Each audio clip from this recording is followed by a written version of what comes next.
आने वाला कल आज से आरंभ होता है और इस आने वाले कल को बेहतर बनाने के लिए एफएमसी पेश करता है अथॉरिटी नेक्स्ट, एक खरपतवार उगने से पहले उपयोग किया जाने वाला दोहरी शक्ति वाला खरपतवार नाशक। अथॉरिटी नेक्स्ट के सुरक्षा परत के संपर्क में आते ही खरपतवार के बीज नष्ट हो जाते हैं। इसका एक ही छिड़काव देता है खरपतवारों पर पहले ही दिन से नियंत्रण, लंबे समय तक। किसान के चेहरे मुस्कुराएंगे, खेतों में सिर्फ सोयाबीन ही लहराएंगे। अथॉरिटी नेक्स्ट के साथ उगे सिर्फ सोयाबीन।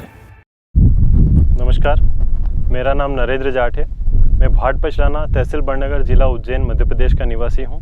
मेरे पास 10 एकड़ कृषि भूमि है, जिसमें से 6 एकड़ में मैं सोयाबीन और बाकी अन्य फसलें लगाता हूँ।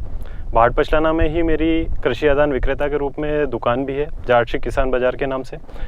मैंने पिछले वर्ष अपने खेत में सोयाबीन में अथॉरिटी नेक्स्ट का उपयोग किया था और इस वर्ष भी उसी पिछले वर्ष के अनुभव के आधार पे फिर से अथॉरिटी नेक्स्ट का उपयोग किया है। सोयाबीन की फसल में मुख्यतः जो सबसे ज़्यादा अगर कोई परेशानी आती है तो वो होती है खरपतवार की।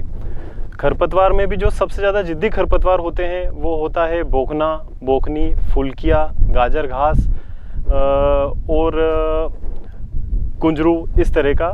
उसमें से अधिकतर खरपतवार जो हैं, जो कई सारी अलग अलग प्रोडक्ट होते हैं, चाहे प्री इमरजेंस हर्बिसाइड हो चाहे पोस्ट हो, उनसे कंट्रोल नहीं होता है।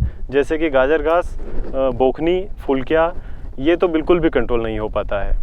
अथॉरिटी नेक्स्ट ही उपयोग करने के बाद सोयाबीन में थोड़ा क्रॉप रिस्पॉन्स आया था, जिसकी वजह से सोयाबीन में थोड़ा पीलापन, पत्ते में धब्बे वगैरह और थोड़े से पत्ते मुरझाए भी थे, जो कि 20-25 दिनों के बाद अच्छी बारिश के बाद अपने आप दूर भी हो गए और फुटाव और ज़्यादा हुआ सोयाबीन का, जो नॉर्मल होता है उससे ज़्यादा फुटाव हुआ। और दूसरे कई सारे प्रोडक्ट और भी हैं जो खरपतवार नाशक का काम करते हैं सोयाबीन में, लेकिन उनमें कुछ समस्याएं होती है कि जैसे कई सारे खरपतवार 2 या 3 पत्ती से बड़े नहीं होने चाहिए। तो खरपतवार जब ज़्यादा बड़े हो जाते हैं तो कुछ उनसे ख़त्म हो जाते हैं, कुछ के लिए फिर वापस से खेतों में डोरा चलाना पड़ता है या मज़दूरों को लाना पड़ता है। तो डोरा चलाने का खर्च, मज़दूरों को घुमाने का खर्च, फिर भी कई सारी खरपतवार वापस से रीजर्मिनेट हो जाती है। तो इस तरह की समस्या अथॉरिटी में नहीं आई है। अथॉरिटी में हमें अलग से ना मज़दूरों को घुमाना पड़ा, ना हमें डोरा चलाना पड़ा। और अथॉरिटी यूज़ करने के बाद अगली जो भी फसल थी, जो सोयाबीन काटने के बाद हम लगाते, चाहे गेहूं, चना हो, मटर हो, लहसुन हो, प्याज वगैरह जो भी, उसमें भी कहीं से कहीं तक कोई परेशानी नहीं आई, क्योंकि मैंने खुद अपने खेत में सोयाबीन काटने के बाद गेहूं और प्याज लगाया था। जैसा कि कंपनी की टैगलाइन है, उगे सिर्फ सोयाबीन, तो मैं ये अपने अनुभव के आधार पर कह सकता हूँ कि वास्तविकता में मुझे अपने खेत में सिर्फ सोयाबीन के अलावा कुछ भी नहीं दिखाई दे रहा है। क्योंकि हम ये देख रहे हैं, पिछले 2-3 सालों से सभी देख रहे हैं कि मौसम जो परिवर्तित हो रहा है, उसकी वजह से सोयाबीन की बोनी के बाद 15-15, 20-20 दिन तक, 25-25 दिन तक पानी वापस से गिरता नहीं है। और ऊपर से जो पोस्ट इमरजेंस हम स्प्रे करते हैं हर्बिसाइड, उसके लिए खेतों में नमी होना चाहिए, वो हमें नहीं मिल पाती है। और खेतों में नमी के इंतज़ार में जो वीड्स होते हैं, खरपतवार होते हैं, वो बढ़ते जाते हैं। वो बढ़ने के बाद जब हम उसके ऊपर कोई भी खरपतवार नाशक डालते हैं तो वो कंट्रोल भी नहीं होता है। और दूसरा ये होता है कि ऐसे में पानी गिर भी जाता है और जब हम उस पर स्प्रे करते हैं तब तक होता ये है कि कई सारी सोयाबीन की वेराइटियों में फ्लावरिंग की स्टेज शुरू हो जाती है। जब हमें माइक्रोन्यूट्रिएंट डालना होता है, एमिनो वगैरह डालना होता है, और जब सोयाबीन को और अधिक उपज लेने के लिए तैयार करना होता है, तब हमें उस पर खरपतवार नाशक डालना पड़ता है, जिसके विपरीत परिणाम मिलते हैं और हमारी उपज घटती ही है, बढ़ती नहीं है।